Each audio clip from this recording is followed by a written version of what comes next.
하나님께서 오늘 우리에게 주시는 말씀 신약성서 사도행전 11장 19절에서 30절 말씀입니다. 신약성서 11장 19절에서 30절 말씀, 이 계시의 말씀을 봉독할 때에 살아계신 하나님의 음성을 들으시기를 기원합니다. 그때에 스데반의 일로 일어난 환난으로 말미암아 흩어진 자들이 베니게와 구브로와 안디옥까지 이르러 유대인에게만 말씀을 전하는데, 그 중에 구브로와 구레네 몇 사람이 안디옥에 이르러 헬라인에게도 말하여 주 예수를 전파하니, 주의 손이 그들과 함께 하심에 수많은 사람들이 믿고 주께 돌아오더라. 예루살렘 교회가 이 사람들의 소문을 듣고 바나바를 안디옥까지 보내니, 그가 이르러 하나님의 은혜를 보고 기뻐하여 모든 사람에게 굳건한 마음으로 주와 함께 머물러 있으라 권하니, 바나바는 착한 사람이요 성령과 믿음이 충만한 사람이라. 이에 큰 무리가 주께 더하여 지더라. 바나바가 사울을 찾으러 다소에 가서 만나매 안디옥에 데리고 와서 둘이 교회에 1년간 모여 있어 큰 무리를 가르쳤고, 제자들이 안디옥에서 비로소 그리스도인이라 일컬음을 받게 되었더라. 그때의 선지자들이 예루살렘에서 안디옥에 이르니, 그 중에 아가보라 하는 한 사람이 일어나 성령으로 말하되 천하에 큰 흉년이 들리라 하더니, 글라디오 때에 그렇게 되니라. 제자들이 각각 그 힘대로 유대에 사는 형제들에게 부조를 보내기로 작정하고 이를 실행하여 바나바와 사울의 손으로 장로들에게 보내니라. 아멘.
저는 오늘 설교에 앞서서 풍경이라는 노래, 시인과 촌장의 풍경이라는 노래를 잠시 일부분만 시간 관계상 들려드렸습니다. 여기 이 가사를 짓고 노래한 분 중에 하덕규, 이제 목사님 되셨죠? 그래서 지금 이제 귀한 사역을 하고 계신데, 저는 이 가사, 아주 간단한 가사, 세상 풍경 중에서 제일 아름다운 풍경, 모든 것들이 제자리로 돌아가는 풍경, 이 가사를 볼 때마다 이 가사가 제 마음을 확 휘어잡습니다. 모든 생명이 하나님께서 주신 그 자리에서 생명의 꽃을 피우고 살아간다면 이 세상이 참으로 아름답지 않겠습니까? 생명이 자신의 자리를 알고 그 자리에 머무를 때 세상은 질서가 잡히고 아름답게 됩니다. 하지만 생명이 제 자리를 벗어나서 도에 지나치게 될 때 엄청난 위험이 또 닥쳐오기도 합니다. 일례로 요즘 북극과 남극의 빙하가 그 있어야 할 자리에서 자꾸 떨어져 나갑니다. 최근에는 그 남극의 브론트 빙봉에서 서울 면적의 2배나 되는 크기의 이제 그 얼음 조각이 떨어져 나왔다고 합니다. 지구 온난화로 빙하가 있어야 할 자리에서 자꾸 떨어져 나오면서 해수면이 상승하죠. 그러면서 육지가 침수될 수 있고 또 이상 기온을 일으키고 쓰나미를 비롯한 심각한 이제 그 재해가 발생할 위험이 더 커졌습니다. 우리는 얼마 전에 미국 텍사스에서 영하 20도 안팎의 한파가 발생했다는 그 소식을 들었습니다. 그 텍사스 지역은 저는 가보지는 않았지만 평상시에 겨울에도 10도 이하로 내려가지 않는 곳이라고 합니다. 왜 이런 일이 발생합니까? 학자들은 지구온난화로 인한 그 이상 기온의 결과라고 말하고 있습니다. 또 아마존의 열대 우림은 어떻습니까? 남한 면적의 55배에 달하는 세계에서 가장 큰 우림지대 아마존은 지구의 허파 또 생물종의 그 보물 창고라고 불립니다. 아마존은 지구 온난화를 유발하는 그 이산화탄소를 흡수하고 우리 지구의 산소의 20%를 제공합니다. 생산하고 있습니다. 그런데 이곳이 개발로 인하여 나무들이 무차별적으로 잘려나가고 있습니다. 그 아마존에 나무가 있어야 할 자리에 나무가 사라지면서 지구는 산소 공급을 제대로 받지 못할 그런 위기에 처해 있습니다. 사람도 자신이 있어야 할 자리를 망각할 때 혼란을 일으킵니다. 엊그제 내장사 대웅전이 불에 소실되었다는 그 화재로 소실되었다는 그런 우린 소식을 접했습니다. 원인은 방화였는데 이곳에 새로운 승려가 다른 승려들이 자신을 서운하게 한다는 것 때문에 그렇게 느꼈기 때문에 느낌이 있어서 술을 마시고 불을 질렀다고 합니다. 승려가 있어야 할 자리는 술 마시는 자리, 방화하는 자리가 아니죠. 중생을 위해서 목탁을 두드리고 자비를 행하는 것이 그가 있어야 할 자리였을 겁니다. 자리를 망각했을 때 불행한 일이 벌어지고 만 겁니다. 교회도 마찬가지입니다. 교회가 교회의 위치를 지켜야 합니다. 교회와 그리스도인이 자기가 있어야 할 자리를 망각하면 언제든지 비극적이고 불행한 일이 또 발생할 수도 있습니다. 그리스도인이 자기가 있어야 할 자리를 제대로 지키고 거기서 최선을 다할 때 그리스도인은 더욱 그리스도인다워지고 교회는 교회다워지고 세상은 하나님 나라를 향하여 한 걸음 더욱 나아갈 수 있을 것입니다. 오늘 말씀은 안디옥 교회가 세워지고 아름답게 세워져가는 이야기를 기록하고 있습니다. 그렇게 되기까지에는 각자의 자리에서 최선을 다해 이 믿음의 일을 감당하는 사람들이 있었습니다. 이제 우리가 앞으로 그걸 보게 될 텐데요. 오늘은 이 본문을 통해서 안디옥 교회의 특징을 살펴보면서 함께 은혜를 나누려고 합니다. 첫 번째로 안디옥 교회는 어떤 교회였느냐? 최초의 이방 교회였습니다. 19절에서부터 21절에 보면 그때에 스데반의 일로 일어난 환난으로 말미암아 흩어진 자들이 베니게와 구브로와 안디옥까지 이르러 유대인에게만 말씀을 전하는데 그 중에 구브로와 구레네 몇 사람이 안디옥에 이르러 헬라인에게도 말하여 주 예수를 전파하니 주의 손이 그들과 함께 하심에 수많은 사람들이 믿고 주께 돌아오더라. 우리는 지난 사도행전 8장에서 살펴보았듯이 스데반의 순교와 더불어서 예루살렘 교회에 큰 박해가 닥치는 것을 볼 수 있었습니다. 그때 그 박해가 일어나자 이제 예루살렘에 있던 기독교인들이 예루살렘을 떠나서 각 지역으로 흩어지기 시작했습니다. 그 중에서 오늘 본문에서는 이제 베니게와 구브로와 안디옥에 가는 그런 기독교인이 있었던 것을 알 수가 있습니다. 그러면 베니게, 그리고 구브로, 안디옥은 어디입니까? 예루살렘에서 좀 북서쪽으로 올라가면 이제 베니게가 나옵니다. 지중해를 연하여 있는 이 지역, 수리아 지역인데 지금은 레바논 지역입니다. 그리고 또 구브로 섬이 보이죠? 구브로, 즉 키프로스 섬인데 지중해에 있는 섬입니다. 그리고 그 안디옥은 어디냐? 당시 로마의 관할 하에 있는 수리아의 수도가 바로 안디옥입니다. 지금은 터키에 편입되어 안티키아라는 이름으로 불려지고 있습니다. 이 각각의 지역에 베니게와 구브로와 안디옥으로 이제 예루살렘에서 그 핍박을 피해서 사람들이 옮겨가게 된 것이죠. 그래서 기독교인들이 이쪽으로 옮겨가서 거기서 복음을 전했습니다. 그런데 복음을 전하는데 어떤 사람들에게 복음을 전했다고 나오느냐? 유대인에게만 말씀을 전했다 그랬습니다. 당시 기독교인은 다 유대인이었어요. 그리고 그들은 어떻게 생각했냐면 이 복음은 유대인에게만 전하는 것이 합당하다고 생각을 했죠. 그렇게 해서 유대인에게만 복음을 전했는데 그때 뜻밖의 일이 벌어졌습니다. 어떤 일이 벌어졌느냐?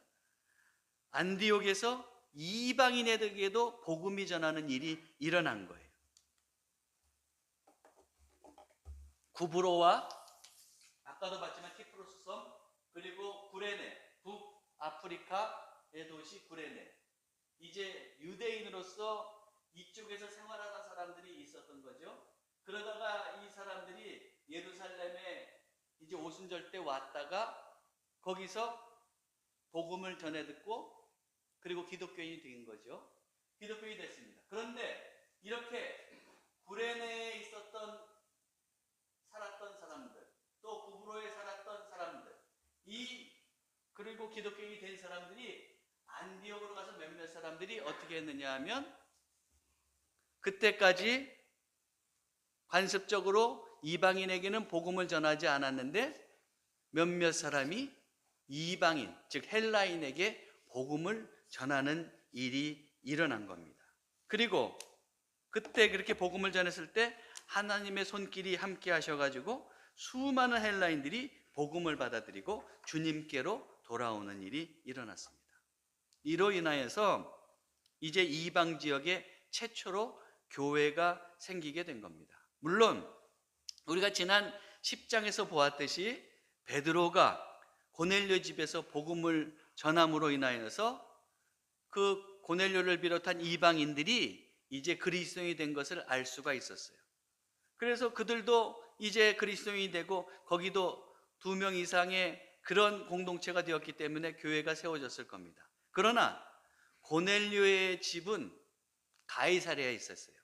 가이사랴는 지금 지도에서도 보듯이 예루살렘에서 조금 위쪽에 있는 이 이스라엘 내에 있는 도시입니다.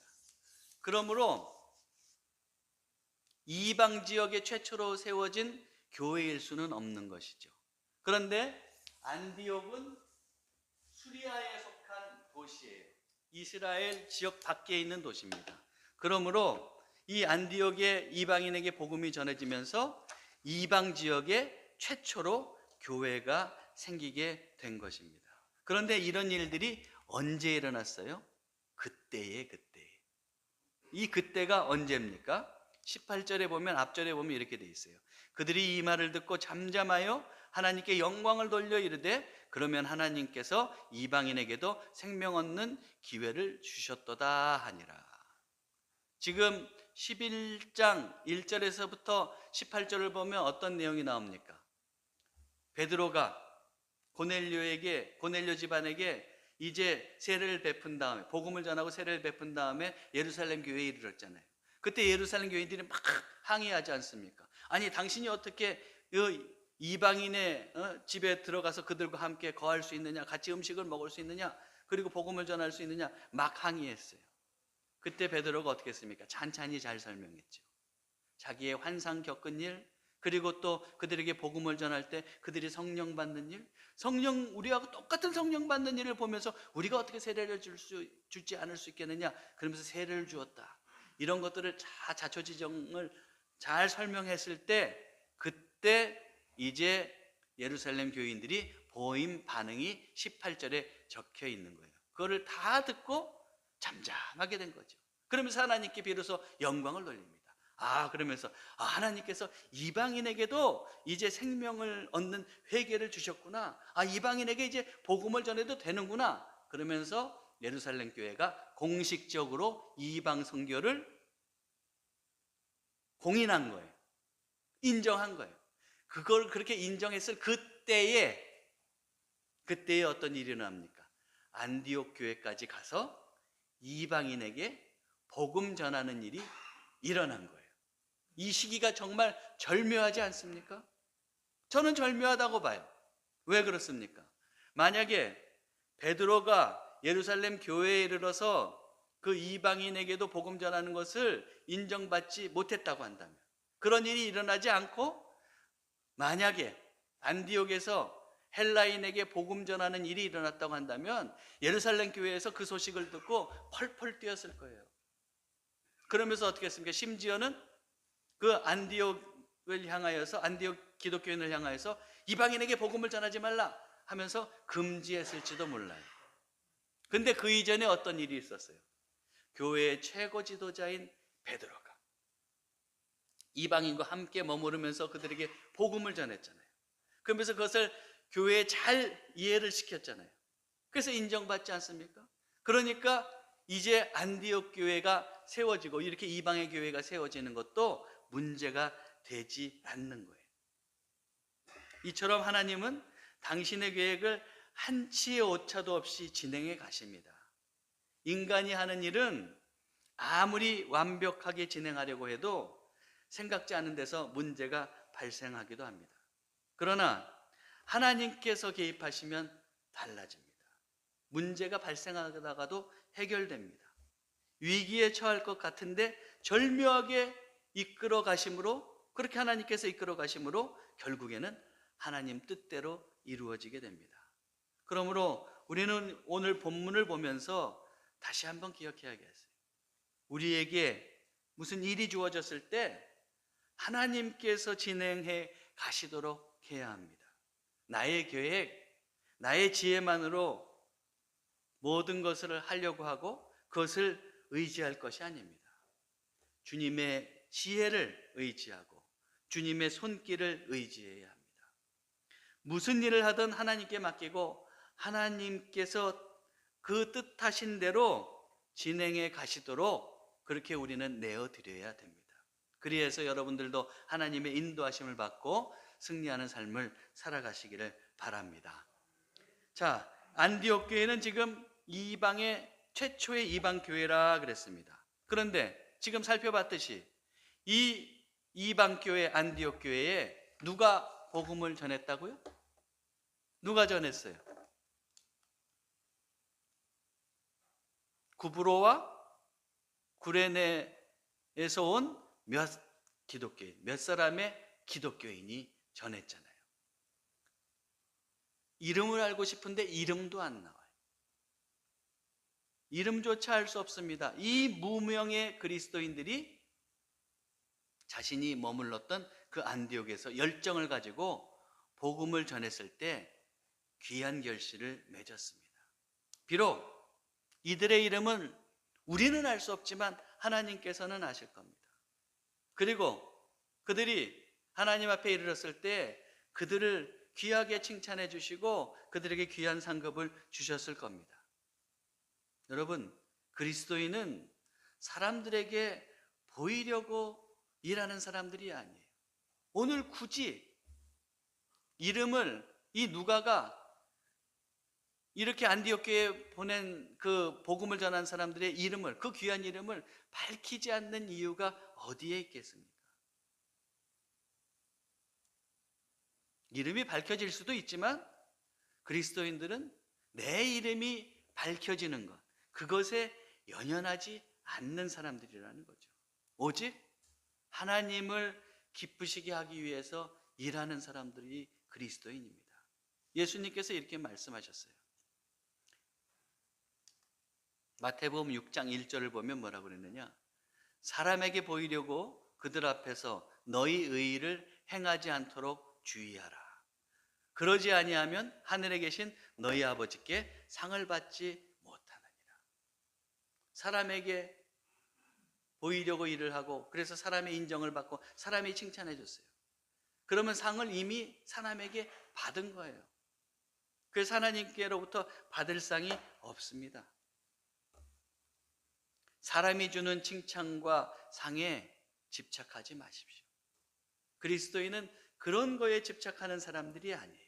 오히려 안디옥에서 복음을 전한 무명의 그리스도인들처럼 사람보다 하나님을 기쁘시게 하는 일에 우리가 더욱 우리의 최선을 다 기울일 수 있어야 되겠습니다. 두 번째로 안디옥 교회는 어떤 교회였느냐? 이방의 최초의 교회이면서 또 두 번째로 안디옥 교회는 바나바와 사울이 함께 가르친 교회이기도 합니다.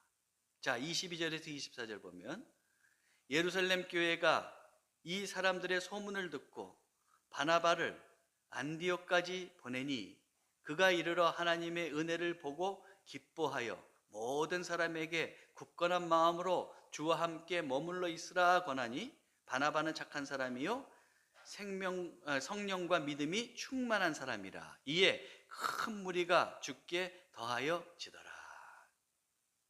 예루살렘 교회가 이제 이방인들도 복음을 받아들였다는 그 소식을 듣고 어떻게 합니까? 착하고 성령과 믿음이 충만한 사람 바나바를 그곳에 보내는 거예요. 그래서 어떤지 그 교회를 살펴보라고 한 것이죠. 그래서 바나바가 파송을 받고 그 안디옥 교회에 가봤어요. 갔더니 어떻습니까? 하나님의 은혜가 충만한 거예요. 사람들이 신앙생활을 잘 하고 있는 겁니다. 그것을 보고 기뻤어요. 그래서 이제 그 안디옥 교회 교인들에게 바나바가 말합니다. 굳건한 마음으로 주와 함께 머물러 있으십시오. 그러면서 바나바는 이제 또 그 다음 행동을 하게 됩니다. 그 다음 행동이 뭡니까? 바로 그는 사울을 초청하여 동력하는 것이 자기가 그 다음에 해야 할 일이었어요. 그래서 25절 26절 보면 바나바가 사울을 찾으러 다소에 가서 만남에 안디옥에 데리고 와서 둘이 교회에 1년간 모여 있어 큰 무리를 가르쳤고 제자들이 안디옥에서 비로소 그리스도인이라 일컬음을 받게 되었더라. 바나바는 이제 사울의 고향 다소까지 가는 거예요. 그곳에서 이제 사울을 만납니다. 그리고 함께 동력하자고 권면해서 안디옥으로 데리고 왔어요. 그리고 이 두 사람이 1년간 안디옥에 있으면서 어떻게 합니까? 그 안디옥 교인들을 가르친 거죠. 훈련을 시킨 거예요. 제자 훈련을 시킨 겁니다. 그래서 그런 일들을 통해서 이제 귀한 그 사역을 감당하고 있는 것을 우리는 볼 수가 있습니다. 두 사람은 이 안디옥 교회에서 그 신앙적으로 동력하고 있는 것을 우리가 볼 수가 있어요. 또한 안디옥 교회는 어떻습니까? 바나바와 이 사울의 가르침을 통해서 영적으로 성장할 수 있었습니다. 그 증거를 우리는 그들이 얻게 된 별명에서 볼 수가 있죠. 자, 이제 26절 뒷부분에 보면 뭐라고 되어 있어요? 제자들이 안디옥에서 비로소 누구라고요? 그리스도인이라 일컬음을 받게 되었더라. 그리스도인이라는 일컬음을 받게 된 것이 언제냐? 바로 이때가 최초예요. 이전까지 그리스도인으로 일컬음을 받은 적이 없어요. 그런데 드디어 안디옥 교회의 교인들을 통하여서 그리스도인이라 하는 그런 별명을 얻게 된 겁니다. 그리스도인이란 그리스도께 속한 사람이란 뜻이에요. 이것은 뭘 의미합니까? 안디옥 교인들이 진정한 그리스도인으로 성장했다는 것을 보여주는 표식이죠. 우리가 이것을 통해서 기억해야 될 것이 있어요. 그건 뭡니까? 그리스도인은 그저 예수님을 믿었다, 고백했다, 그래 구원받았다, 그 한 번으로 끝나는 것이 아니에요. 그렇게 끝나서는 안 됩니다.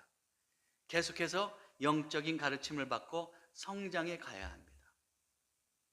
더 나아가서 바나바와 바울처럼 다른 사람을 가르칠 능력을 갖출 때까지 우리는 배워가야 돼요. 그러나 무엇보다도 우리의 삶이, 그리스도인의 삶이 성화되어야 합니다.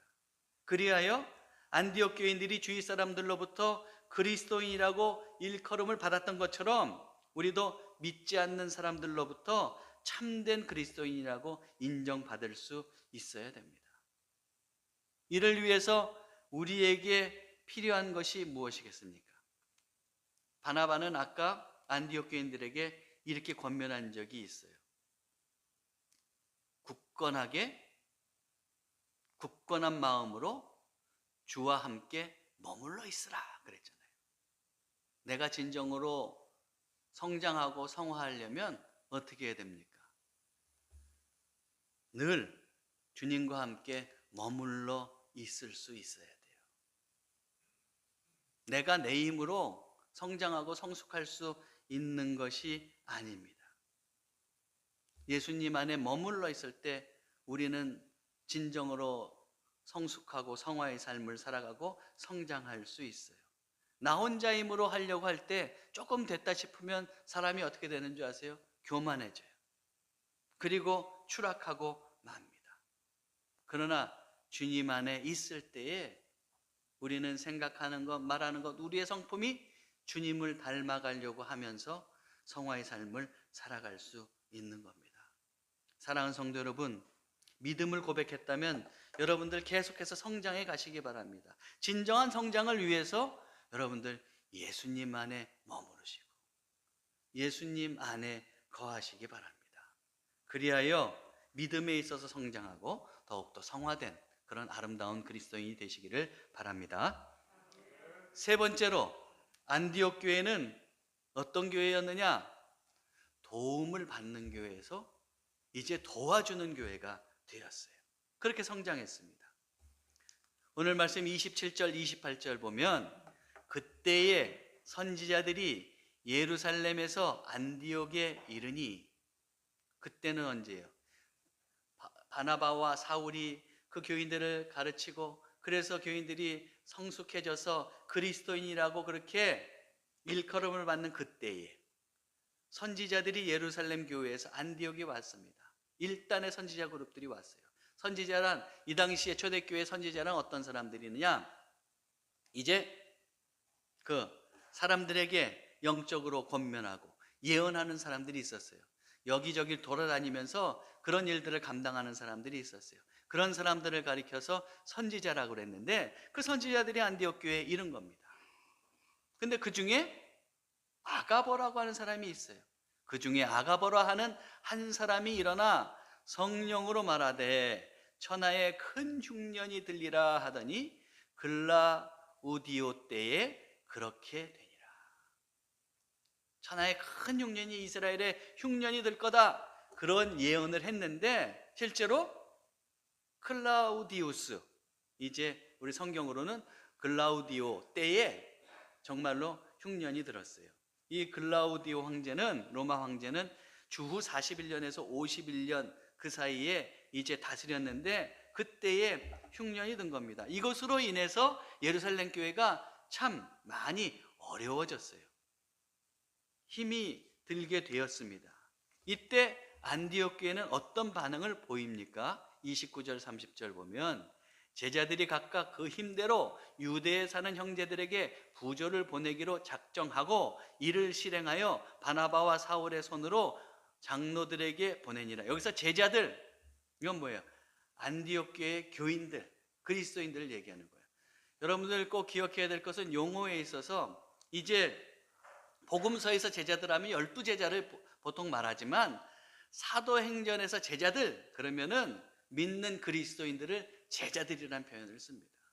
그만큼 제자의 경지에 이르러서 그렇게 신앙생활을 한다는 의미일 수도 있겠어요. 근데 그렇게 가르침을 받고 전도되었던 그들, 도움을 받았던 그들이 어떻게 됩니까? 이제는 예루살렘 교회가 힘들다, 흉년으로 힘들다는 그 소식을 듣고 나서 어떻게 해요? 이제는 우리가 예루살렘 교회를 도와주자. 그래서 어떻게 하는 거예요? 연보하는 거예요. 그래서 그 돈을 모아서 이제 바나바와 사울에게 전달해 줬어요.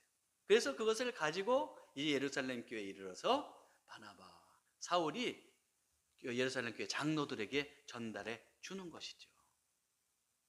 이렇게 예루살렘 교회는 돕는 교회에서 도움을 받던 교회에서 돕는 교회로 성장해 갔습니다. 우리도 마찬가지로 이렇게 성장할 수 있어야 되죠. 그런데 그리스도인은 성장할수록 물질을 사용하는 방식이 변화되어야 됩니다. 과거에는 믿음이 없을 때는 어떻게 살았어요? 나만을 위해서 물질을 썼다고 한다면 이제 은혜 받고 그리스도인이 된 이후에는 하나님 나라를 위해서 또 이웃을 위해서 물질을 사용할 줄 알아야 됩니다. 안디옥 교인들은 어떻습니까? 흉년으로 고생하는 예루살렘 교회를 위해서 힘 닿는 것 연보했습니다. 돈지갑을 열었습니다. 안디옥은 우리가 아까 살펴봤지만 예루살렘에서 그렇다고 해서 아주 먼 지역에 있는 것도 아니에요.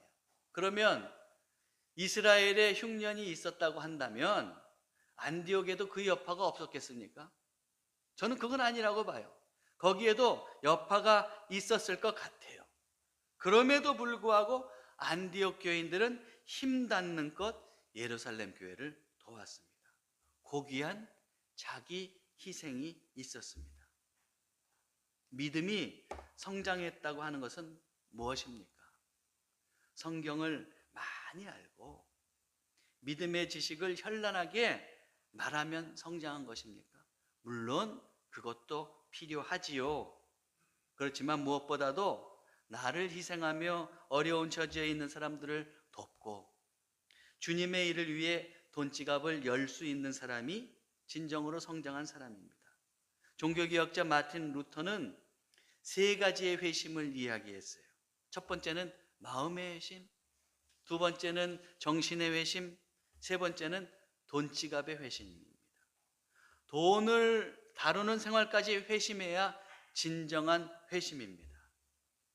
그렇다고 해서 여러분들 무조건 빚지고 그러면서 돕고 바치라는 얘기는 절대 아니에요. 오늘 안디옥 교인들을 보십시오. 뭐라고 그랬어요? 처음에 보면 29절 처음에 보면 제자들이 각각 그 힘대로 그랬죠. 그 힘 닿는 것 했다는 거예요. 무리해서 한 것은 아니에요. 내가 할 수 있는 힘 닿는 것 한 겁니다. 하나님은 우리가 그렇게 힘 닿는 것, 하나님 나라를 위해서 내가 드리고 또 어려운 이웃을 도울 때 그것을 기뻐하십니다. 여러분, 그리스도인으로서 도움받는 자에서 돕는 자, 특별히 물질을 이웃과 하나님 나라를 위해서 사용할 줄 아는 그런 성숙한 그리스도인들이 되시기를 바랍니다. 오늘 우리는 안디옥 교회가 세워지고 성장해 가는 것을 살펴봤습니다. 자, 이렇게 교회가 세워지고 성장해 가는데 기여한 사람들이 있었죠? 누굽니까? 우선 구브로와 구레네에서 온 무명의 그리스도인들. 그들이 복음을 전했잖아요. 헬라인에게 복음을 전했잖아요. 그래서 비로소 교회가 세워졌습니다. 최초의 이방 교회가 세워진 거예요. 둘째로 바나바와 사울입니다. 이들은 어땠습니까? 안디옥 교회에서 영적으로 가르쳤잖아요. 그래서 교인들을 성장시켰어요. 그 안디옥 교인들을 그리스도인이라고 하는 그런 별칭을 얻게 만들었습니다. 그리고 세 번째, 안디옥 교인들이 있습니다. 이들은 전도받고 가르침을 받았어요. 그러나 그들은 도움을 받는 데 그치는 것이 아니라 성장해서 이제는 흉년으로 고생하고 있는 모교회, 어머니 교회, 예루살렘 그 교회를 돕는 데까지 이르렀습니다. 자, 여러분 보세요. 구브로와 구레네에서 온 무명의 그리스도인들, 바나바와 사울, 안디옥 교인들, 이들은 어떻습니까? 다 각자의 처지에서, 각자의 자리에서 믿음의 일에 최선을 다했습니다. 그리하여 이 안디옥 교회가 든든히 서갈 수 있었던 겁니다. 여기에서 우리는 하나님 나라와 교회가 어떻게 아름답게 새로워져 가는지를 발견할 수 있어요. 그것은 뭡니까?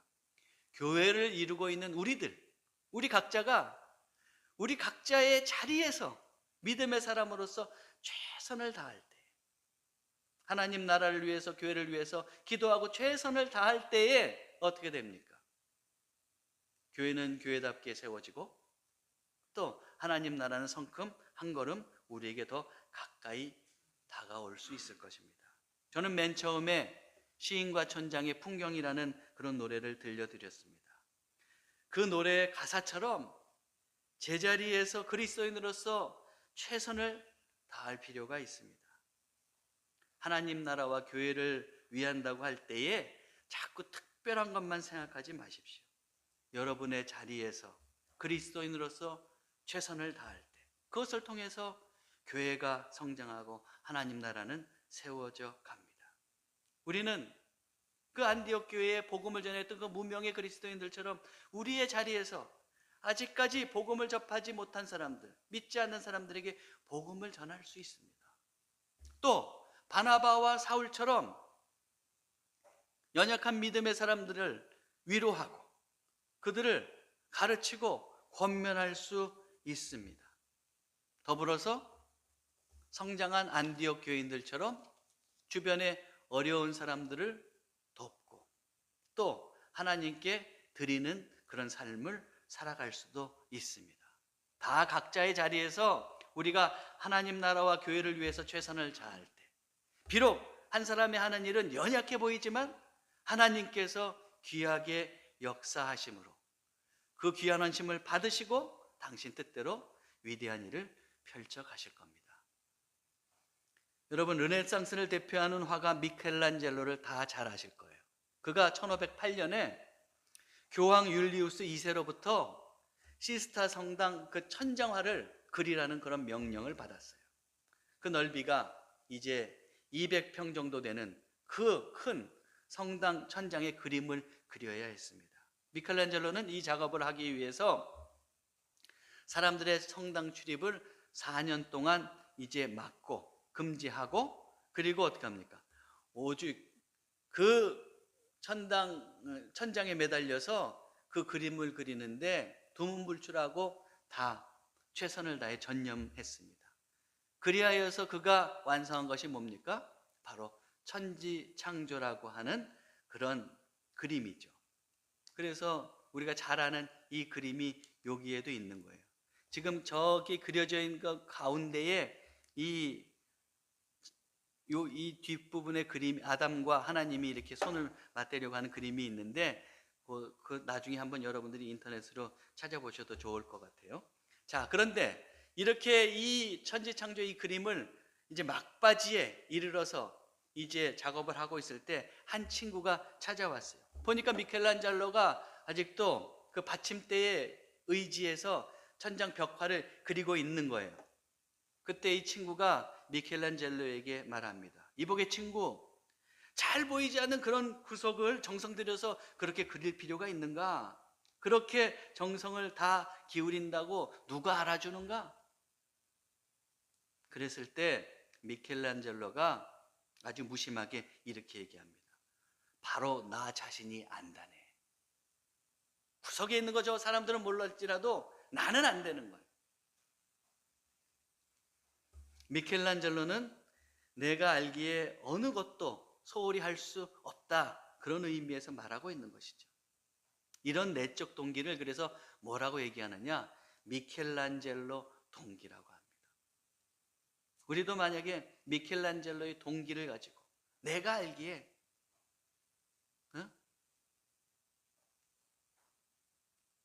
해야 되지 않는가 생각한다고 하면 어떤 일 하나도 허투루 할 수 없을 거예요.